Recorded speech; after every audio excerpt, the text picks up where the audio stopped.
Hello, నేను మీ CS రావు.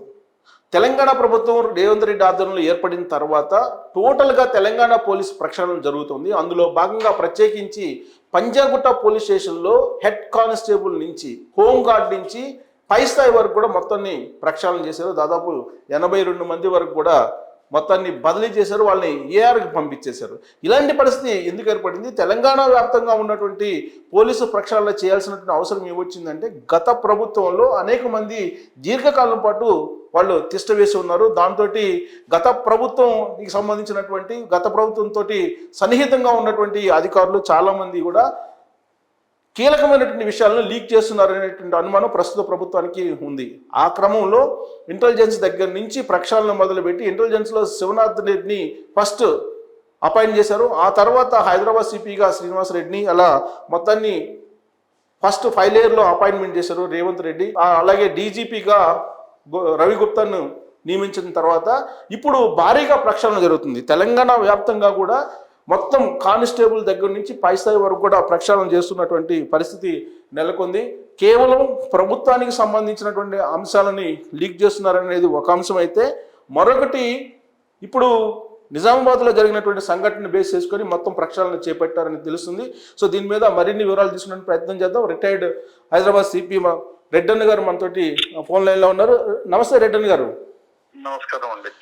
Sir, తెలంగాణలో పోలీసుల బదిలీలు చాలా భారీగా జరిగినాయి. ప్రత్యేకించి పంజాగుట్ట పోలీస్ స్టేషన్లో హోంగార్డ్ దగ్గర నుంచి మొత్తం ఇన్స్పెక్టర్ల వరకు మార్చేశారు, దాదాపు 82 మందిని. సో టోటల్గా ఈ ప్రక్షాళన ఎలా చూస్తారు సార్? మామూలుగా ఏమంటే, చాలా కాలం నుంచి అక్కడ పనిచేస్తూ ఉండి ఆ పోలీసు స్టేషన్ లో విధి నిర్వహణలో ఏదైనా కొన్ని లోటుపాట్లు గమనించి ఉంటే, సో దానికి పర్యవసానంగానే జనరల్ గా ఇట్లాంటి పరిస్థితుల్లో వాళ్ళని ప్రక్షాళన చేస్తారు. అది ముఖ్యంగా చాలా మంది ఇప్పుడు ఒక 3 సంవత్సరాలకు బదులుగా 2 సంవత్సరాలకు బదులుగా 6-7 సంవత్సరాలుగా అక్కడే ఉంటారు. సో ఇటువంటి సంఘటన జరిగినప్పుడు ఎవరు లాంగ్ స్టాండింగ్, ఎవరిపైన అలిగేషన్స్ ఉన్నాయి అనేవన్నీ చూసుకొని తద్వారానే ట్రాన్స్ఫర్స్ చేస్తారు. బహుశా ఈ ట్రాన్స్ఫర్ కారణం అక్కడ లాంగ్ స్టాండింగ్ అయి ఉండటం, చాలా కాలంగా అక్కడే ఉండిపోవటం, అదేవిధంగా కొందరి పైన కొన్ని అలిగేషన్స్ రావడం, దానిపైన సమగ్రంగా ఒక దర్యాప్తు లాంటిది జరిపి తద్వారా సో లాంగ్ స్టాండింగ్ ఉంటే కొన్ని పరిచయాలు ఏర్పడతాయి. ఆ పరిచయాల వల్ల కొన్ని అసాంఘిక శక్తులకి అనివార్య పరిస్థితుల్లో వీళ్ళు చేయూతనివ్వాల్సి వస్తుంది. అట్లాంటి సందర్భంలో వీళ్ళందరినీ కూడా ఇటు గవర్నమెంట్ మారింది కాబట్టి డెఫినెట్ గా ఇటువంటి జరుగుతూ ఉంటాయి. సార్, ఒకటేంటంటే సార్ రెడ్డన్ గారు రేవంత్ రెడ్డి ముఖ్యమంత్రి అయిన తర్వాత ఫస్ట్ ఫైల్డ్ మిస్ అయినాయి. ఫైళ్ళు రకరకాల డిపార్ట్మెంట్స్ సంబంధించినటువంటి ఫైళ్ళు తగలబెట్టడం, కొన్ని మిస్ చేయడం, ఇవన్నీ జరిగాయి. ఆ తర్వాత ఆయన చేసినటువంటి ఫస్ట్ అపాయింట్మెంట్ ఏంటంటే ఇంటెలిజెన్స్ చీఫ్ శివధర్ రెడ్డి గారిని అపాయింట్ చేశారు. ఆ తర్వాత రవి గుప్తా గారిని డీజీపీ, తర్వాత హైదరాబాద్ సిపిగా శ్రీనివాస్ రెడ్డిని, మిగతా డీజీపీలు, ఇవన్నిటిని కూడా చూశారు కదా. 5 లేయర్ల అపాయింట్మెంట్ చేసినటువంటి తీరు ఎలా ఉంది సార్? ఇప్పుడు శివధర్ రెడ్డి గారు one of the best officers అండి. ఆయన ఇంత క్రితంలో వారితో కలిసి నేను పనిచేయడం జరిగింది ఓల్డ్ సిటీలో, చార్మినార్ లో. అంటే ఓల్డ్ సిటీలో జరిగింది. మంచి వ్యక్తిత్వం ఉన్న వ్యక్తి.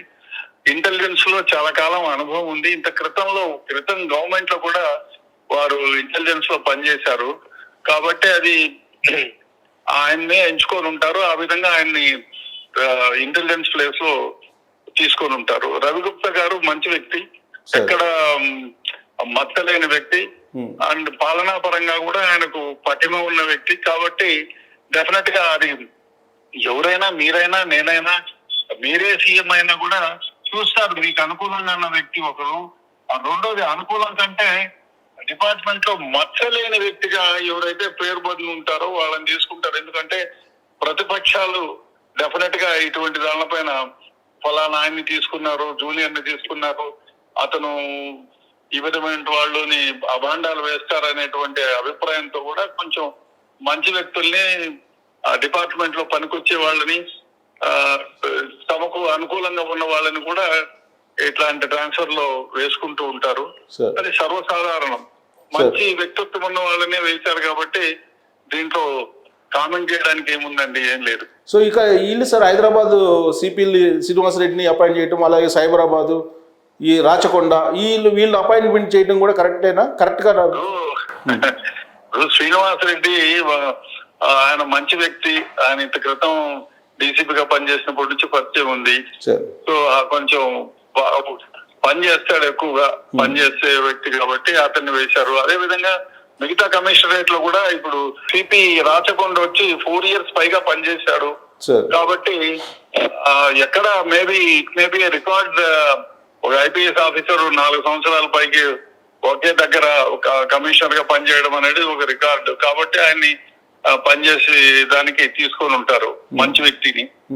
సో అదే విధంగా ఇక్కడ హైటెక్ సిటీలో కూడా ఆ మంచి వ్యక్తిని తీసుకున్నారు. ఎందుకంటే ముందున్న చూస్తారు వాళ్ళు డిపార్ట్మెంట్ లో ఏమిటి వాళ్ళ నడవడిక, వాళ్ళకి అనుగుణంగా ఉంటారా, లా అండ్ ఆర్డర్ హ్యాండిల్ చేసే విధాయకం, అవన్నీ చూసి డెఫినెట్ గా ఒకటి మంచి వ్యక్తిత్వం ఉన్న వాళ్ళని, రెండోది వాళ్ళకు కూడా కొంచెం వాళ్ళ మాట పెడిచెవిన పెట్టిన వాళ్ళని, అదే విధంగా కొంచెం ఫస్ట్ లో జాయిన్ అయ్యేటప్పుడు డెఫినెట్ గా క్లీన్ షీట్ ఉండే వాళ్ళని ప్రిఫర్ చేస్తారు. అట్లాంటి వాళ్ళనే వేసుకుంటారు. ఎందుకంటే రేపు పొద్దున్నే ఏదైనా అలిగేషన్స్ పెట్టే ఆస్కారం ఉంటుంది. ముందు ఇంత క్రితం అది చేశాడు ఇది చేశాడని.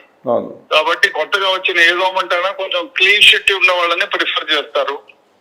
సో ఆ విధంగా జరిగిందని నేను భావిస్తున్నాను. సార్ 5 layers అయితే పర్ఫెక్ట్ గా అపాయింట్ చేశారని చెప్పేసి మీరు భావిస్తున్నారు. అయితే 5 layer తర్వాత ఇప్పుడు 5 layer అపాయింట్మెంట్ అయిన తర్వాత బయటకు వచ్చింది ఏంటంటే డ్రగ్స్కి సంబంధించినటువంటి అంశం ఏంటంటే వైఎస్ఆర్ కాంగ్రెస్ పార్టీ నెల్లూరు సంబంధించినటువంటి నేత వాళ్ళ పిల్లోడిని పట్టుకోవడం, వాళ్ళ అబ్బాయిని, ఇది జరిగింది. అలాగే నిజామాబాద్లో షకీల్ ఎమ్మెల్యే, బీఆర్ఎస్ ఎమ్మెల్యే, వాళ్ళ అబ్బాయి ఇక్కడ కారు గుద్దితే మన క్యాంప్ ఆఫీస్ దగ్గర అతన్ని తప్పించడానికి ప్రయత్నం పంజాగుట్ట పోలీసులు చేశారనేటువంటిది బయటకు వచ్చింది. సో ఈ క్రమంలో ప్రక్షాళన జరుగుతుందా, మొత్తం పోలీస్ ప్రక్షాళన? లేదండి, ఆ ఒక్క ఇన్సిడెంట్ గురించే జరుగుతుందని నేను భావించను. దీని మీద ఇప్పుడు ఒకటే చేయడం ఎందుకు, దీనిపైన ఎక్కడెక్కడ ఎవరెవరిపైన ఏ విధమైనటువంటి అలిగేషన్స్ ఉన్నాయి, పనిలో ఆలస్యత్వం ఎక్కడుంది, అదే విధంగా కొంచెం చెడ్డ పేరు ఉన్న వాళ్ళని, లాంగ్ స్టాండింగ్ ఉన్న వాళ్ళని డెఫినెట్ గా ఈ ఒకరిని చేసే బదులు మొత్తం చూసి వాళ్ళు ట్రాన్స్ఫర్ చేసి ఉంటారని నేను అనుకుంటాను. ఈ 2 ఇన్సిడెంట్స్ వల్లే జరిగిందని నేను అనుకోను. సార్ ఒకటి పంజాగుట్టలో, ప్రత్యేకించి పంజాగుట్ట పోలీస్ స్టేషన్ అంటే దానికంటూ ఒక ప్రత్యేకత ఉంది, అది మీకు తెలుసు. కానీ ఆ పోలీస్ స్టేషన్లో హోంగార్డ్ దగ్గర నుంచి మొత్తాన్ని 82 మందిని ఒకేసారి మొత్తం ఖాళీ చేయించేసారు. వాళ్ళందరినీ ఏఆర్కి పంపించేశారు. ఉంటుందండి, డెఫినెట్ గా ఏఆర్ పంపించారంటే లాంగ్ స్టాండింగ్ ఉంటారు, అలిగేషన్స్ ఉంటాయి, అట్లా లేదే వేయరు. డెఫినెట్ గా దేర్ మే బి సంథింగ్, దానివల్లే ఆ విధమైనటువంటి చర్యకు పాల్పడి ఉంటారని నేను అనుకుంటున్నాను. సో ఒకేసారి 82 మంది ఒకే పోలీస్ స్టేషన్ లో. ఇప్పుడు లాంగ్ స్టాండింగ్ ఉండొచ్చు కదా, చాలా మంది లాంగ్ స్టాండింగ్ ఉండొచ్చు. ఇప్పుడు కొన్ని సందర్భాల్లో ఏమైతుందంటే లాంగ్ స్టాండింగ్ ఉన్న వాళ్ళని తీసేయకుండా అట్లే పెట్టుకొని ఉంటారు. ఇప్పుడు సపోజ్ ఎలక్షన్స్ వచ్చాయి, ఎలక్షన్స్ కు ముందు కానీ అంతకు ముందు కానీ కొన్ని ఆర్గనైజేషన్స్ లో వాళ్ళకి అనుకూలంగా ఉన్న వాళ్ళు కానీ లాంగ్ స్టాండింగ్ వాళ్ళు ఇప్పుడు ఎందుకు లేదు కొరుగుతో తలగిసుకోవడం అని ఈ లాంగ్ స్టాండింగ్ ఉండే వాళ్ళని అందరినీ ట్రాన్స్ఫర్ చేయకుండా అట్లే పెట్టుంటారు. సో గవర్నమెంట్ మారిన తర్వాత డెఫినెట్ గా వాళ్ళకి అనుకూలమైన వాళ్ళని, లా అండ్ ఆర్డర్ లో కొంచెం మంచి పేరు ఉన్న వాళ్ళని సెలెక్ట్ చేసుకుంటారు. ఆ విధంగానే జరిగిందని నేను అనుకుంటున్నా. ఒకటి సార్, ఇప్పుడు ఏసీబీ యాక్ట్ అయింది. ఇప్పుడు శివబాలకృష్ణ చూశారు, శివబాలకృష్ణ చూస్తే 100 కోట్లు బయటకు వచ్చింది, అతను ఒక్కడిదే.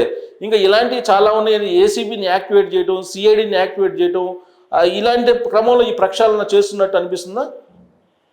డెఫినెట్ గా ఇప్పుడు కొన్ని ఏసీబీ అలిగేషన్స్ ఉండి చేసిన వాళ్ళని డెఫినెట్ గా ఇంకా వాళ్ళ దృష్టిలో ఉంటుంది కదా. జనరల్ గా ఒక గవర్నమెంట్ మారినప్పుడు ఆ గవర్నమెంట్ కి అనుకూలంగా ఉన్న వాళ్ళని, అదే విధంగా వాళ్ళు కొన్ని డెఫినెట్ ఇన్వెస్టిగేషన్ లో ఇప్పుడు ఇంటెలిజెన్స్ వాళ్ళు ఉంటారు, ఎవరెవరు ఏ విధంగా పాల్పడింది చూస్తారు.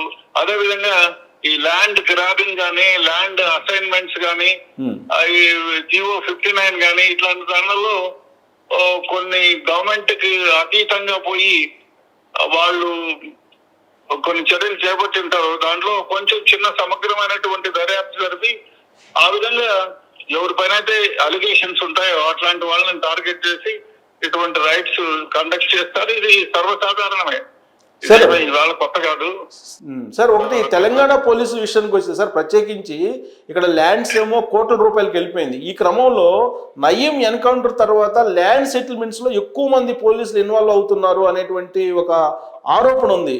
ఆ క్రమంలోనే ఇవన్నీ చేశారా? నిజమే, ఆరోపణ, నిజమైన ఆరోపణ. ఇది ఏమి ఆరోపణ కాదు. సార్, చాలా సందర్భాల్లో ఆల్ ది సిపిస్, ముగ్గురు సిపిలు కూడా don't indulge in law and order matter, indulge in law and order matter, don't indulge in private matters. అదే సెటిల్మెంట్స్, ల్యాండ్ వ్యవహారాల్లో, సివిల్ దాంట్లో, సివిల్ వ్యవహారంలో తలదూర్చొద్దని అనేక సందర్భాల్లో మెమోలు ఇష్యూ చేశారు. దాన్ని బేఖాతరు చేసిన వాళ్ళు ఉన్నారు. బేఖాతరు చేసి వాళ్లకున్న పలుకుబడితో వాళ్లకున్న కొన్ని కేసుల్ని మాఫీ చేసే వ్యవహారంలో భయపెట్టి కొందరిని బాపెట్టి డబ్బులు వసూలు చేశారనేటువంటి అపవాదు ఉంది. అది కొన్ని సందర్భాల్లో నిజం కూడా. ఇది ఏమైపోయిందంటే పరాకాష్ట అయిపోయింది. ఎప్పుడైతే ల్యాండ్స్ రేట్స్ విపరీతంగా పెరిగిపోయాయో అప్పుడు ఏమైపోయిందంటే అవతల వ్యక్తి యువతల వ్యక్తి, అరే నేను ఈ 4 ఎకరాలు మన వైపు పోగు చేసుకుంటే నాకు ఒక 4 కోట్లు 10 కోట్లు మిగులుతాయి అనుకునేవాడు, ఈ doesn't mind to spend even 50 or 60 lakhs or 1 crore.